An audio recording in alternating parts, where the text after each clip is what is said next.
You wax. Your life You wax philosophy. on so that whenever you get some free time, you can wax off. Nobody gets that. Everybody does, but nobody does. What's up, everybody? This is Anthony. Matt. And we're doing Asked Amp episode 59 because I just got told what number it was because I never remember. Look, we prepped for once. Ooh! So this is a question and answer show where we take your questions that you put down below in the doobly-doo and we answer them. And I don't usually answer them. Usually. Sometimes we go off on tangents. Sometimes Anthony just ignores your question and spouts about how he hates European weapons. Mostly the L85. Plenty of fun comments in there about that one. I'm sure there are. Someone called you an incompetent buffoon. I read that one already. And first of all, who's more incompetent? Me or the person who gets offended by what I like and what I don't like? Maybe they should stop focusing on that and start worrying about their own stuff. I'm just saying. Catch my babies. Sup, bros? Glad you guys enjoyed the candy. I'm still eating it. Both his feet are still attached somehow. Mm-hmm. The girlfriend and I will be sending Christmas cookies soon. You're trying to kill us, dude. It's okay. It's just sugary death. So my question is, what is it that you guys as the media team want to do better or accomplish in 2017? The year of our Lord and Savior, Trump. Oh, Trump be praised. Well, I was paid to say that. I would like to do some media coverage of the wall being built. By the CIA. Because I know that's going to happen. Somebody have a game down there. We'll fly down. No, we won't. Goals are as follows. Website redesign. Promotional material redesign. More videos a week.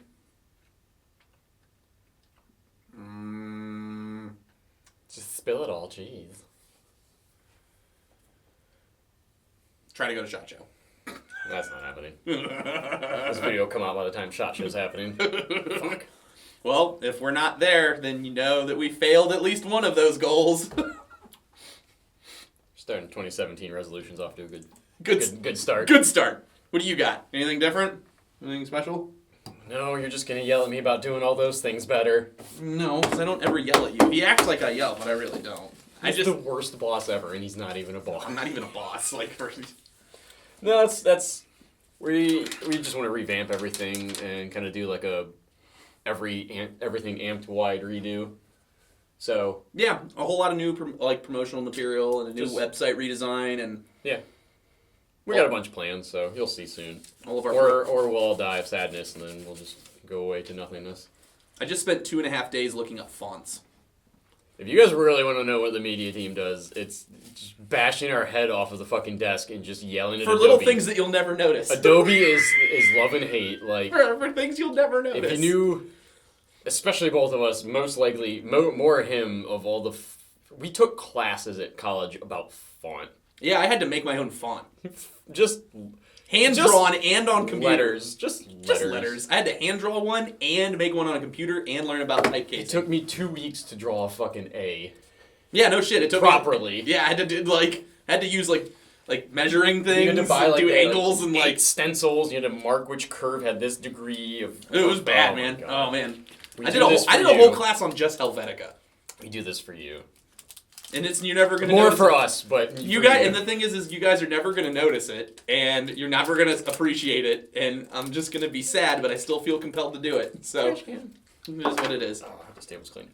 That's good enough. Emil, that's it. That's all it is. Hey guys, still love the show. Keep up the good work. How do you guys run your HPA lines? I've seen some guys run them through the back of the lower receiver of their M4. What are your thoughts on that? Pew Pew Life and Sling Plastic for Life. Okay. Matt, how do you run your HPA lines on your guns? Speaking of out of the back of the receiver, for if anybody doesn't know what he's talking about, it's like that. That is pretty much like this. A lot of people refer to it as the milsim fitting. Because it hides it. It does kind of do that. I prefer out of the grip. The only reason I don't like the milsim or the back one is that if you want to run your stocking all the way, it kind of gets in the way.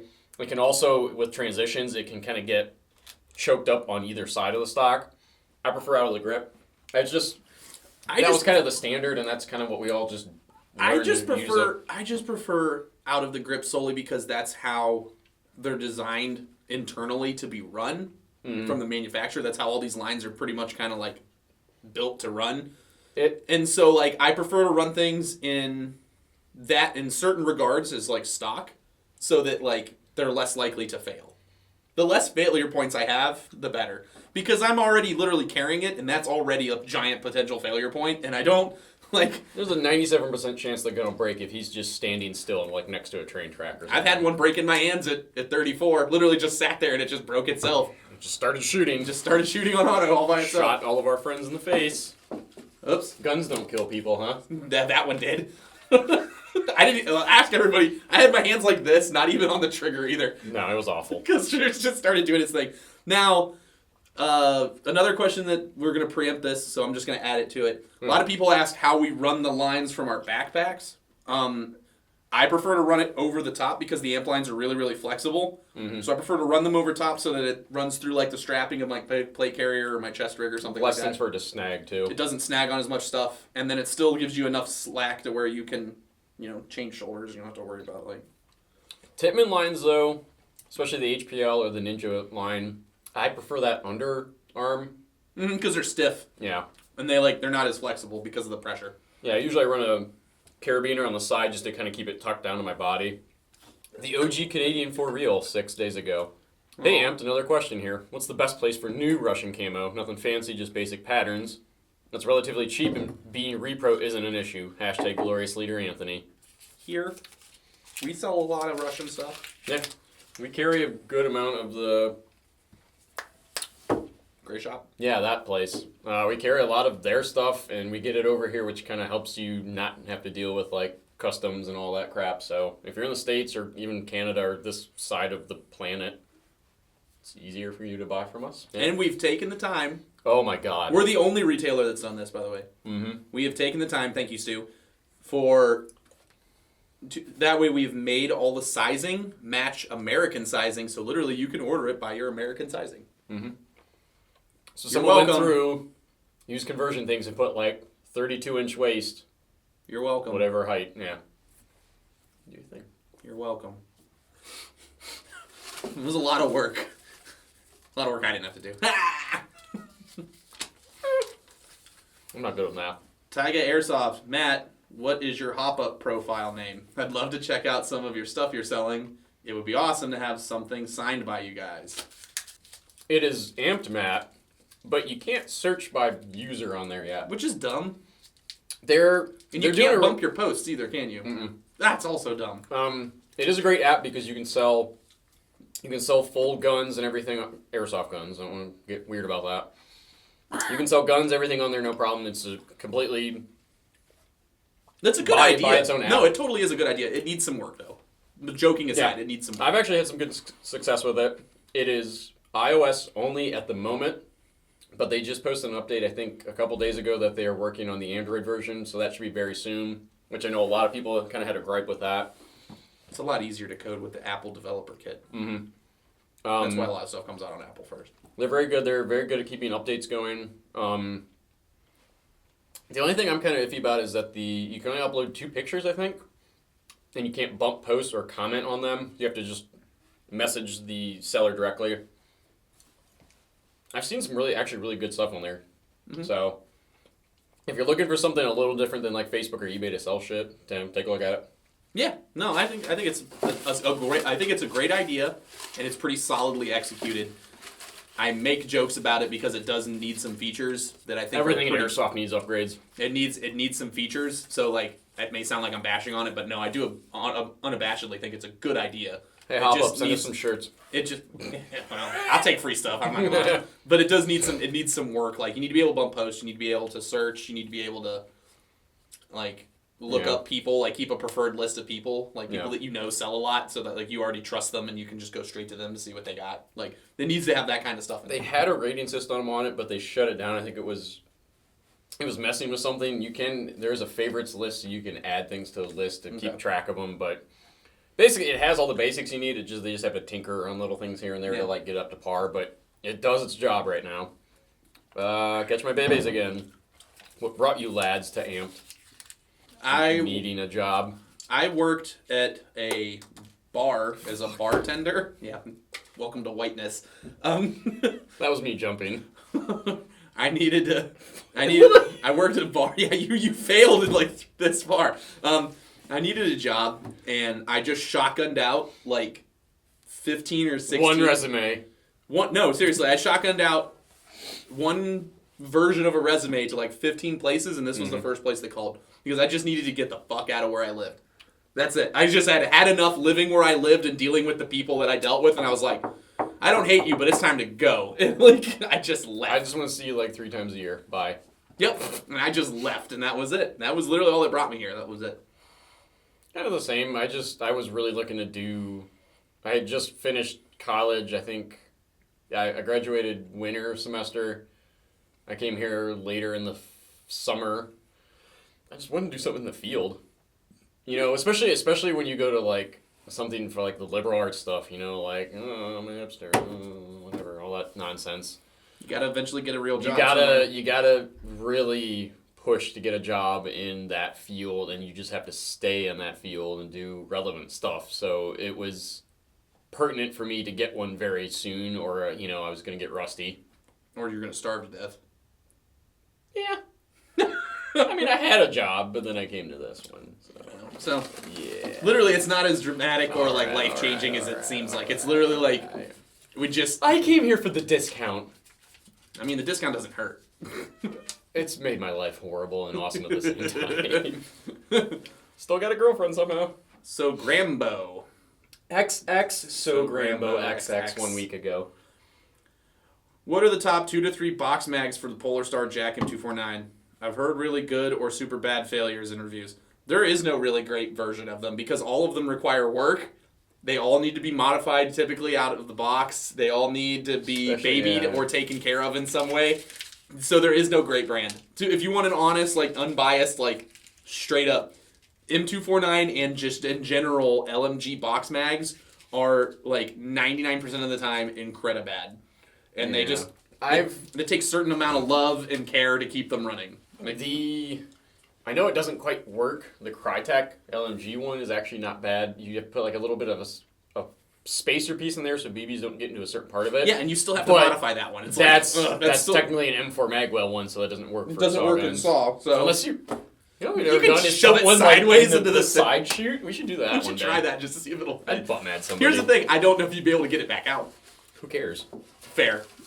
What gun did you jam one of those? Didn't you put one in like the L85? No, I put one in a Tavor, and then I couldn't get it out. I had to take apart the Tavor to get it out.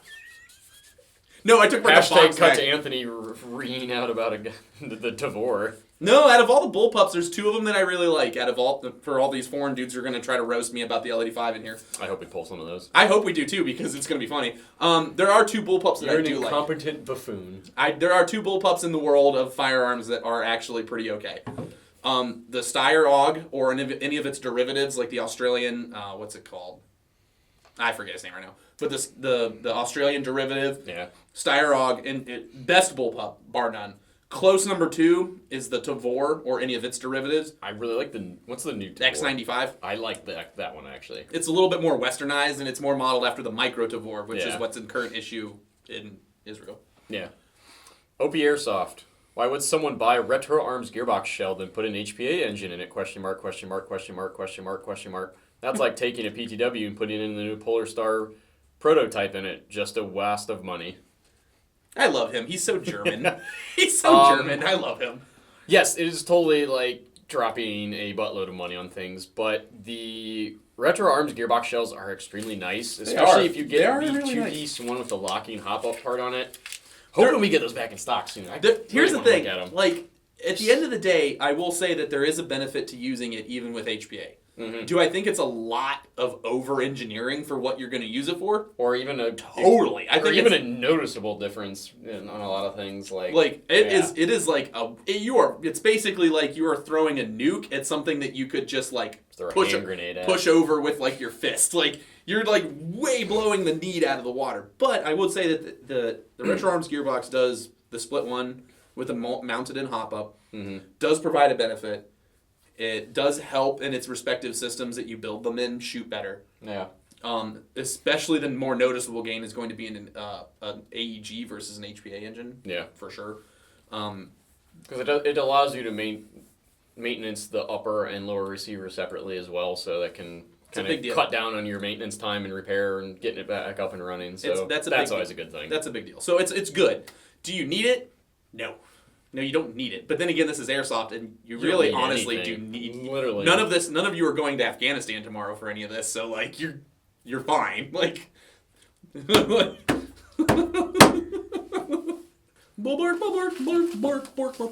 Oh, damn. This is probably one of the ones bitching about me because it's big. Oh, it's got my name in it. Oh! Right. Oh. I see his name in L85. Let's do this. Vas Montenegro. Anthony hates L85s because he's too incompetent to use it and hates G36 for the same reason he hates everything else. It's not an AR platform. Seriously, though, so I'm thinking he's being facetious here, but he says, seriously, though, the L85A2 ergonomics help pointability and the such because there is a lot less weight in the front of the gun, with the pistol grip being further forward, too. But reloading the thing is clunky as shit. The Brit Bong military say it's reliable as fuck, though, unlike the A1, and are very proficient with them, so who am I to argue, ? Unrelated note, any plans to sell Daytona guns? If so, would you do custom installs like with Polar Stars, or are Daytona guns too much of a pain in the arse to bother with? I emailed Black Bits recently, and they said a Daytona gun MP5 is under R&D. The idea of that makes me wetter than gallons of lube. I'll be drowning the Daytona gun in to keep it functioning. Hashtag triggered Euro. Hashtag that's an offensive word. I'm deleting that word. Hashtag M4 normies re. Hashtag HPA blowback master race. Okay, we're just trying to shoulder this hunk of junk. Like here's what I'm going to say off the bat about the L85. Now, we're just gonna play a thought experiment here. Okay, we're gonna play a thought experiment here. How many countries? How many countries in the world use this pattern of rifle as their issued rifle? A country that doesn't like. How many? Freedom. How many? How many are there? Uno. So there's one. Now, this pattern of rifle right here, whether it's a piston-driven design like this or a direct gas impingement design like a regular M4 or M16, how many countries in the world use a derivative of this design? Most of them. I'd say roughly about half. So, at the end of the day, the numbers speak for themselves. If this rifle right here has been out since the 80s and has had 30 years to prove itself, and no one will get behind it but the country that just has to use it, and of course they would be good with it, because they have to be or they would die. Yeah. Like, you know, that there's something to be said about that. There's like, that's just, well, barring my personal opinions of the rifle, that's just a numbers game that speaks for itself right there. Now, as for like my hatred of the G36 is purely an airsoft thing. The real ones are real G36s I've fired plenty of times. They're not bad. The only problem with the G36 is that since it's a polymer body, which is also its biggest selling point, under strenuous use the barrel heats up and then it heats up the polymer that holds it in place and it starts losing zero. Yeah. It can't hold zero for too many cycles because it just heats up and it just warps itself into oblivion. Yeah. So that goes something to be said about these nice metal rifles in the real world. I mean, sure, you have a weight problem, but at the end of the day, you have a more durable system. Yeah, there's just more endurance. But like, as for being pointable, I would still say that is also a complete opinion-based thing. Bullpups are more pointable for certain people, but what I would say is that a very light-end M4 or AR platform is extremely pointable and is very easy to maneuver and very light for its size. This is all made of stamped steel, which lends it to be a heavier rifle in the real world. And the biggest problem is that this is not a rifle that you would want to be taking with you into a lot a lot of fast reactionary type shooting solely because of the problem with its ergonomics.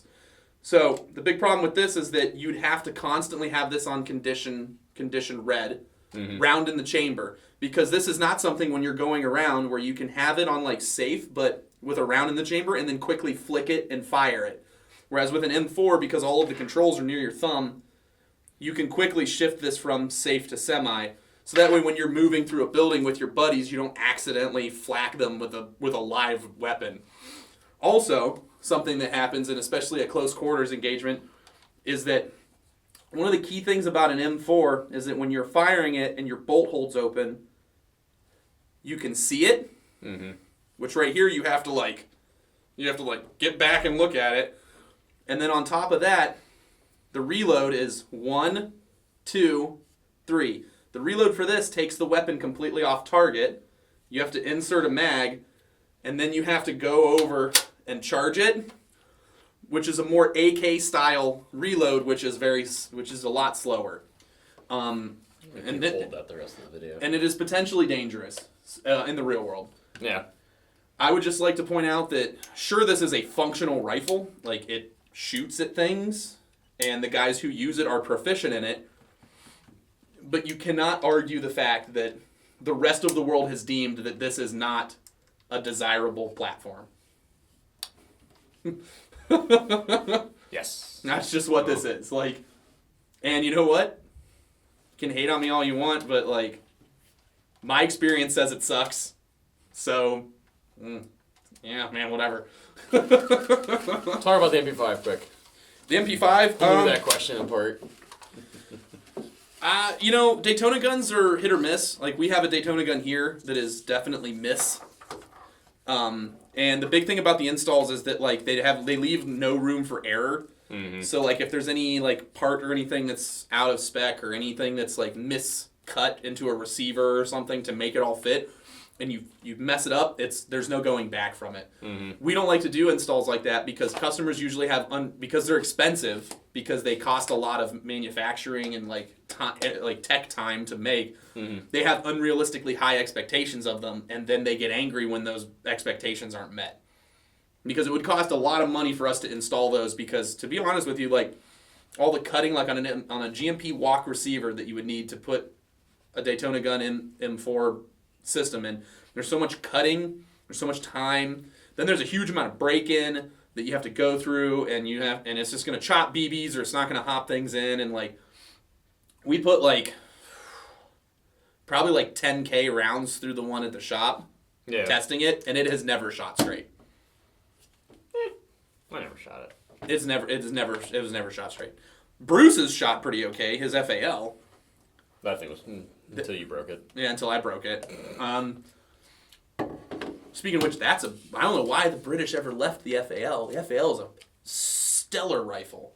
Any country that got rid of the FAL probably feels bad right now, because, like, especially in Afghanistan, like a good 308 battle rifle just boom, like, good rifles. Red Revolver, the amped. I'm in between the Crytek CRB Alpha, KWA, KM4 CQB. I'm on a budget and was wondering if it's worth it to save up and buy the Crytek, or if I would be alright with the KWA. I've heard good things about them both, but I've never used either, and none of my friends own anything from either brand, so it makes it harder to make the decision. Thanks, and keep up the good work. I have owned KWAs and Cryteks. You've owned KWAs and used Cryteks.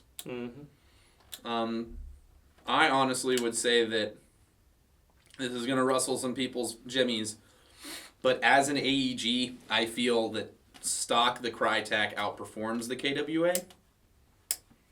You have to look at it is a price thing, obviously, because the Crytek's going to be a little more, it has a little bit better parts in it. The Crytek has more compatible, like, TM spec things.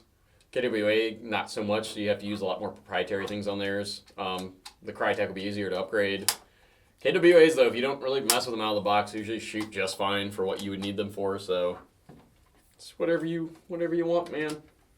Like, I would prefer if I had to spend money on the Crytek. Now, the ERG KWAs I think are really cool.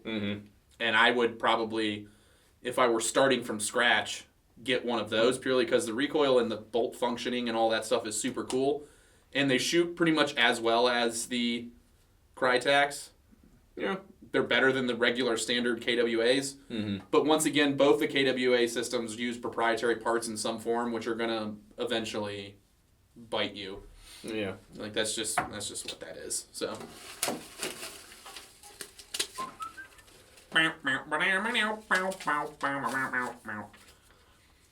Freda Murphy, here in Ireland, we are not allowed to use any of our country's army gear or camouflage Irish DPM patty flash. I like patty flash. That's a fun word. Patty Do you flash. think it would be okay if I used my issued gear if I'm playing abroad? Yeah, man, I use my issued gear when I first started playing. Yeah.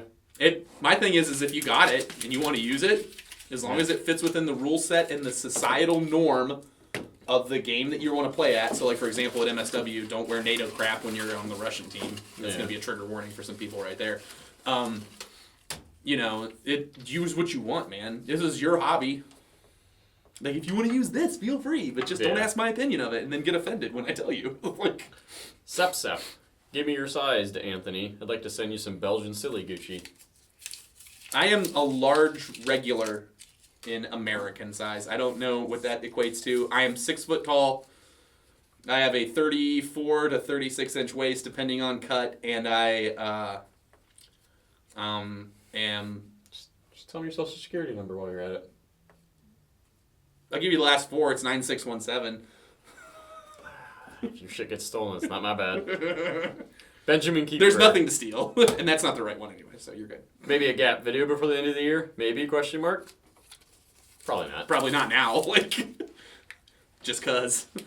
Why do you think I put a teaser out? It buys me time. It buys you, yeah, you show just enough of the highlights so that way people are like, ooh, this is gonna be cool.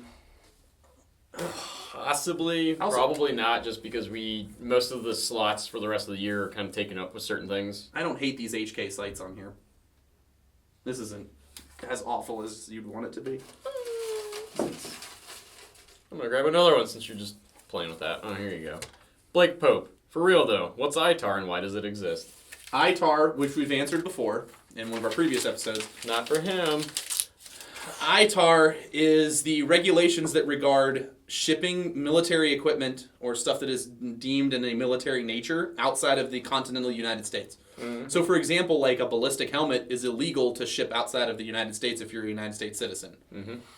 The main reason that is because they don't want people from other countries, aka people you can't verify who the hell they are, buying things and then using them for nefarious reasons. Yeah. The U.S. government wants to have the stranglehold on exporting tools of war. Oh, yeah. That's what they want. They want the stranglehold on that. Oh, yeah. So they don't want private citizens doing that, because what if you sell to someone who's unverified, that you have no idea who they are and they're outside the country, and you sell them like a ballistic vest, and then they go to some place and they commit some kind of terrorist act, and that ballistic vest is used in that crime. Would you feel like an asshole? So they just curb all that in the butt just by just saying nope, like no shipping of. So that includes like IR lasers, IR flags, ballistic glasses, plate carriers, body armor, helmets, firearms parts, firearms ammunition, like complete firearms, explosives, flares, lots of stuff. Lots of stuff. I could keep going. But, like, you know, uniforms, okay. Yeah. Soft goods like a plate carrier without any plates or any ballistic stuff in it, okay. You know, those are fine. Boots. But you just can't sell, like, stuff that is designated specifically for, like, combat. You can't do that. So that's what ITAR is. So, like, I love it when, like, one of those cool guy groups where they constantly jump all over the Italian guys who are constantly trying to get people to break ITAR. I don't know why Italians are, like, all Italians are super hilarious about that. Can you ship for free? No, it's in Italy, you turd. Of course not. Cover fees? No, because your economy's in the pooper, and I can't guarantee that I'll ever get that back. Like, no, you cover fees. This is to prove that you have the money. Caleb Christensen, hey bros, I had a thought. Do you think there's a good way to replicate bullet penetration of non-bulletproof objects such as walls? I was thinking you could build a frame to your building, but instead of using plywood for the walls, you could use some sort of heavy paper or light cardboard. That would give you concealment and might stop some BBs from going through, but not all of them. Also, as time goes on and the walls get shot more and more, there would be large holes that would begin to form, sort of like you see in Rainbow Six Siege. I think that in theory that sounds hilarious, but for like a small CQB field, that actually sounds like kind of a cool idea. if in theory that sounds fun, but the problem is the man hours and time that it would take to constantly replace that, because that wouldn't. And then second of all, if it was just paper, I would just jump right through that fucking wall like the Kool-Aid Man. Like I would literally just run right through the middle and just even save him not breaking made-up physics laws and like jumping through walls and shit. If like we went to a CQB field like that, it would be hilarious because we would just, especially if it was one that allowed like tough guy rules and like just have Don with his saw gun just blaze down. It would just be like at knee height. Yeah, just blaze across the entire field. That'd be hilarious, dude. It would be dirty though because you go into a room, there's nobody in there, but they're in the next room and they just zap you. Yeah. Or like, and that sounds really cool. And the only real good way to replicate that is with a video game, because like the amount of energy it would take to do that. You have to. It's more of. Imagine working there. Imagine being the guy that works there, and then every 15 minutes you're going out with giant white butcher paper and restapling all the walls. Yeah. Like, wouldn't that just be frustrating as hell? I could see it like maybe making like a room or something like that. Obviously not the whole field, but then again that would create all sorts of issues where like, well, you can't shoot through some walls, but then you can shoot through. I think it's better to do it all or do none of it, and then the problem is doing it all would be just terrible. So, interesting idea in theory, but it would eat up a lot of man hours and resources. Practice would be. Man, these guns are so weird that like you can't even close the dust cover all the way without turning the hop up. I'll go flat. There's like so many more in here that we actually can't even get to. Come here. We should just ball them up. We should just like, instead of folding them, we should have to ball them up, and then when we have to put them in the trash bin, we have to flatten them. Yeah, we have to go the opposite. Catch my babies again. That's his third question, isn't it? He put like 20 on this one. He really wanted in. He really wanted in really bad. What's a normal day like for the media team at Amped? The normal day. Ultimate sadness. Well, we'll start with Matt only works here 2 days a week, and then he works to let them know that. From home the rest of it. So what he does at home, I don't know. But the first half of the day is us trolling all of our own posts and checking for questions, answering questions that get sent to us on Facebook, seeing what people are talking about, in various Facebook groups. That's the first probably hour, maybe 2 of the day, is just research, answering questions, and general customer service. After that, Matt focuses pretty much solely on video editing, and then I go through and I do all of the graphics and things like that and stuff like that. So like right now my focus is on redesigning the aesthetics that all of our digital media has. So I'm picking out new themes, I'm spacing and resizing fonts, I'm doing all that kind of stuff. I also do all of the rotating banners, and I work on the website. But video editing, in all honesty, even though it sounds like I do a lot, the video editing is so time consuming that like he's not just bored. Like there's a lot to that. Each one of these videos, regardless of how simple they are, does take hours to complete. So like, it is what it is. Like busy, yeah, busy every day. Why you gotta tell them I work at home? It's not even cool, man. Because then they can stop asking for you on days when you're not. It's not. Nobody asks for me. They just want you. No, trust me, they do. You just self-deprecating is all. I got 2? Okay. Well, you can answer 2. I will answer 2. Read them at the same time. That's impossible. No, it's not. You have 2 ears. Ben Glazinski says that the Plat Attacks are comfy and he wants to see the other colors. I'm trying to push to see if we can get any other Plat Attack colors as well as some other Plat Attack products. We'll see. We'll see, though. We'll see, because that just depends on them more so than us. TMP Sheepdog. Dear Amp, I have 2 questions. Number 1, are micro active shooter chest rigs such as the HSGI, Spiritus Systems, or Eagle chest rigs allowed at MSWs? Yes. Are they frowned upon as too speed soft? No. And 2, I am looking into picking up an Eagle Micro special purpose chest rig in AOR 1 or 2. Bam. Is that permitted MSW? Yes. So, we'll start with the size of the chest rigs. In MSW, no one tells you explicitly like different types of chest rigs that you can or can't wear. The only rules is that they are NATO specific for NATO teams, so it has to be NATO compliant in some way, and also that it is in a NATO specific color scheme, which is the second half of your question. Yeah. So basically, like, if you can carry the required stuff that you need to perform your role in whatever load-bearing gear you choose to wear, then that's good.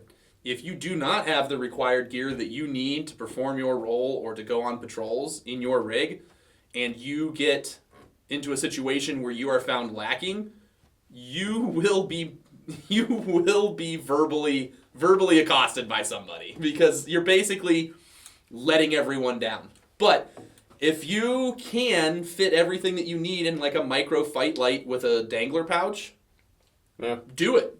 That's essentially what I'm running right now with the tactical tailor setup. It's essentially the same thing. It's 4 mags, a small GP pouch, a radio pouch, and then the Spiritus. By the way, they send you some really baller stickers when you buy their stuff. It's a wolf. It's a cool wolf, though. It's the generic moon wolf t-shirt owl sticker. Oh, it's fucking wonderful.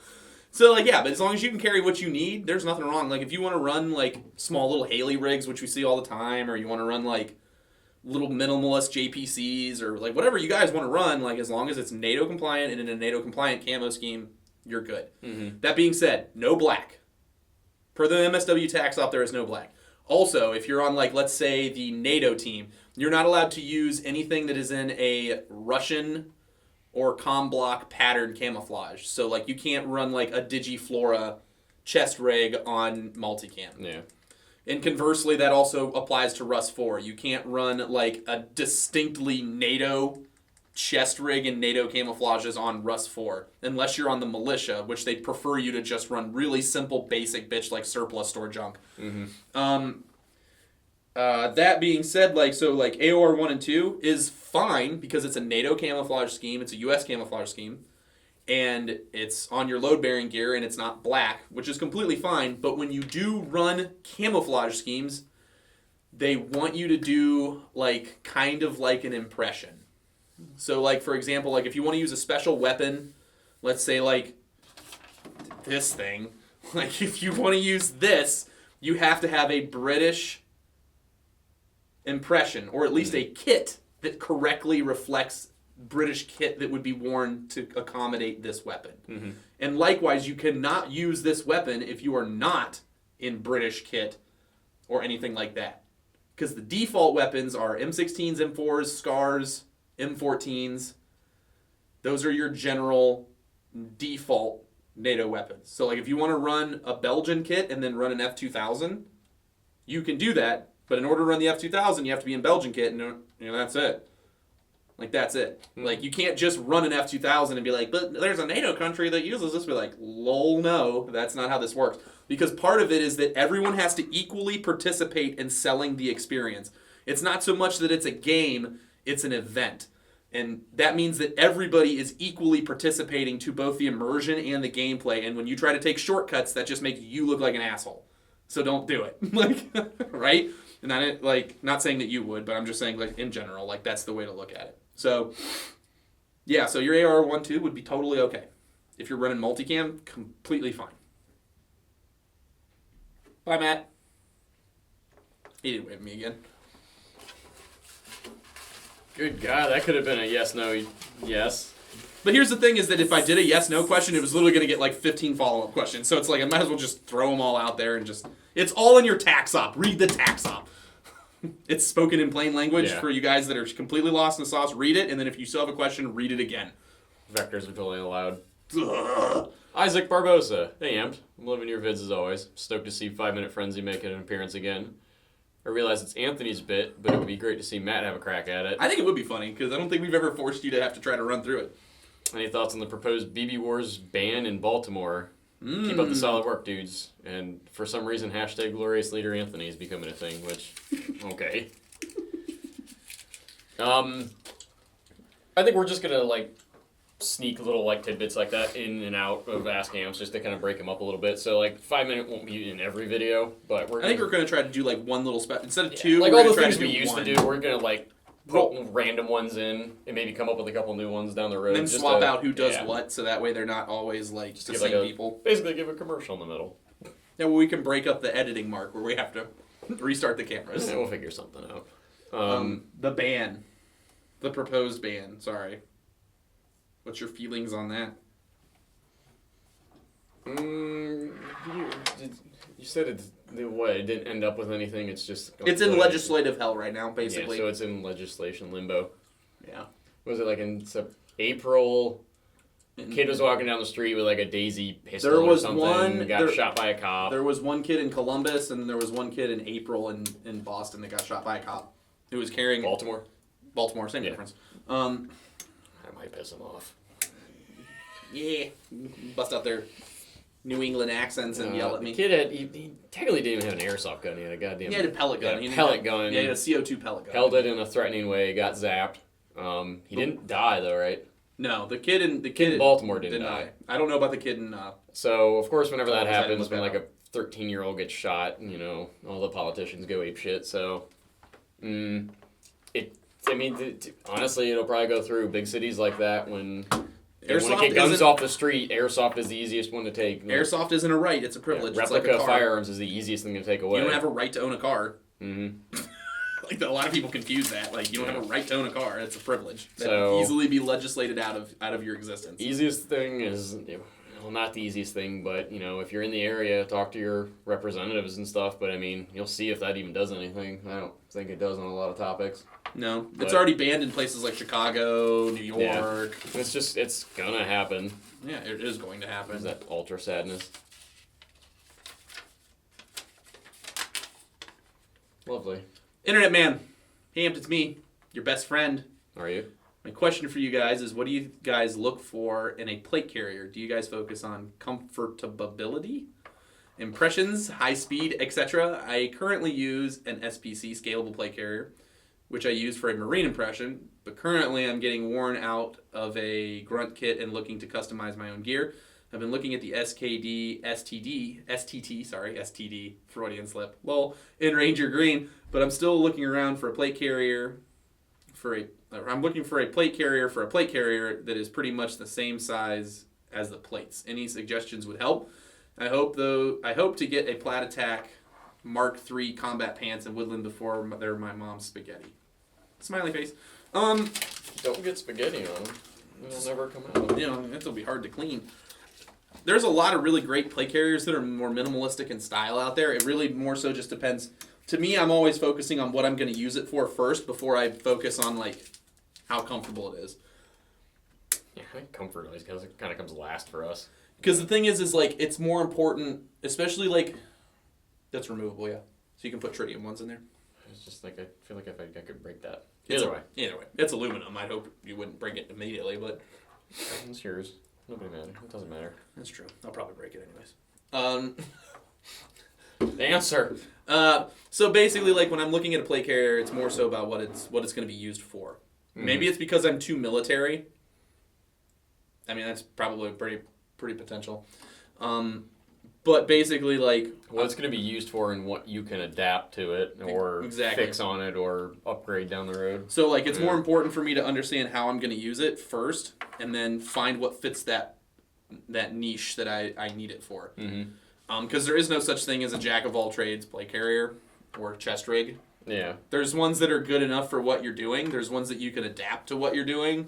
Yeah. There's ones that are more adaptable than others. But at the end of the day, you have to take into account what you need. And I always start off with what it's going to be used for and then move from there. So a lot of my plate carriers have never really been a focus about comfort. Because let's say I need a small plate carrier that's robust. Well, then I'm not. It's if it's small, that means it's going to be light and it's going to be quick use, and then I'm going to be done with it. Mm-hmm. So I'm not focusing on a bunch of padding or anything like that. The SPC that the Marines used to use is padded and stuff because it's made for these dudes to wear for long periods of time with soft armor and stuff in it. Go on long ruck marches and stuff like that, and it needs to be somewhat comfortable, but yet still offer a standard of protection across the board that is, sellable to people's parents when they get wounded in combat, that their equipment wasn't subpar and it protected them as best as it could. So, it's just, different strokes for different folks. So, like, for some people, that'll be a JPC. Me, personally, I'm not really super down on JPCs. Nothing personal against them. I'm just not really super down on them. I have a tactical Taylor plate carrier right now that I really like. They should be talking about it at SHOT Show.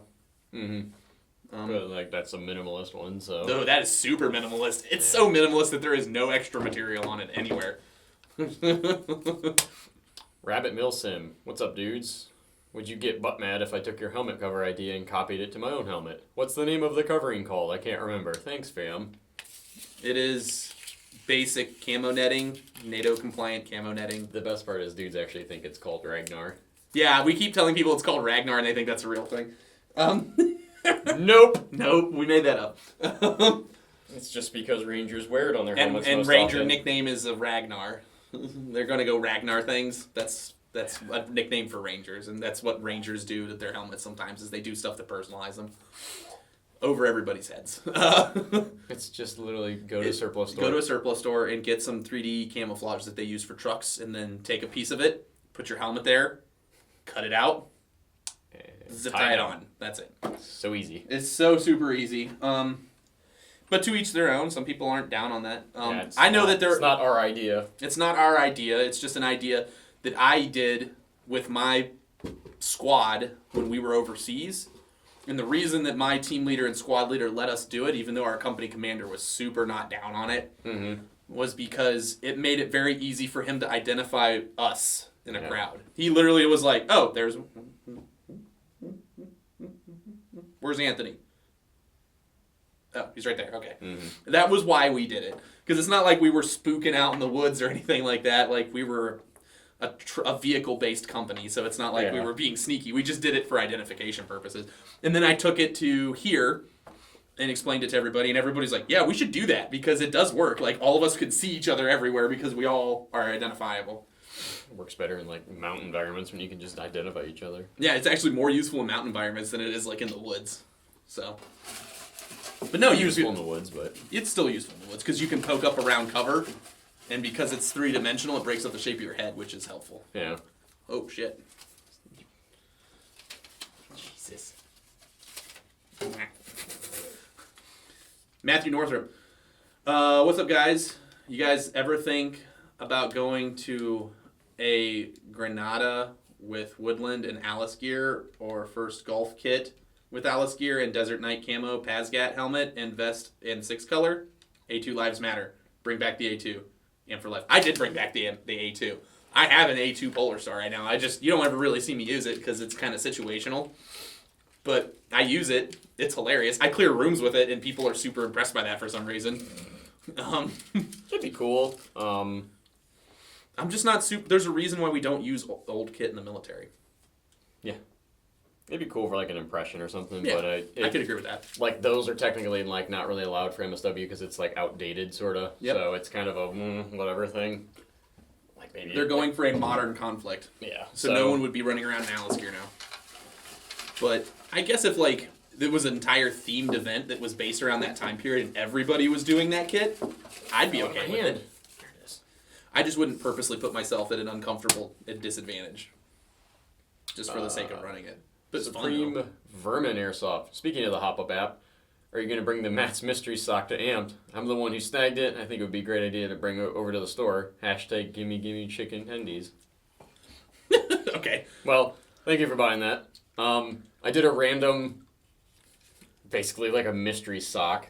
I just had a random Oh, tactical stocking. you had one of those those stockings. Yeah, oh, I had a random that's right. stocking You told me I about found that. in my kit, so I threw a bunch of stuff in it and sold it as a mystery thing on the Hop-Up app. And we just started. I threw some crazy stuff in it, but leading into that, we kind of do that for Amp. We have a bunch of mystery boxes on our website right now. We have apparel, patches, and tech parts right now. And then after the holiday season, we'll be bringing back potentially AEG and HPA mystery boxes as well. Oh, did we take the regular ones down? We took the regular ones down mainly because people wanted to buy those at the discounted rate, and then the stuff that we're putting in there would break map so bad that we would get in such bad trouble with our distributors. So like we just took those ones down for now, and barring overstock and stuff like that, like we'll bring them back. That and it's more of like making sure we get everything taken care of for the holidays too. So yeah, we'll make sure the regular ones should be returning pretty soon. Yeah, they'll probably be around like beginning mid-January. So Nancy and his pantsy. To answer your question, Nancy. Who won? You four just lost. These poor guys just lost, but this guy's name is Rice Cracker. Oh, that's racist twice. Crackers are for white people.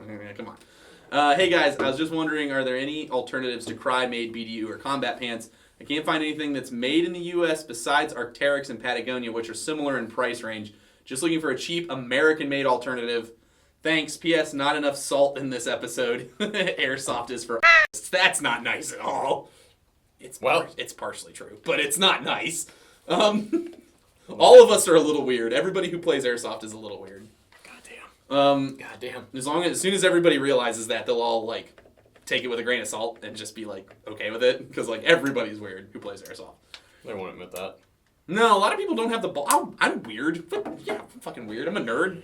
I like Star Wars and... That's not a nerd thing anymore. You can't... That's true. It's pop culture now. You can't claim that. I can't claim that anymore.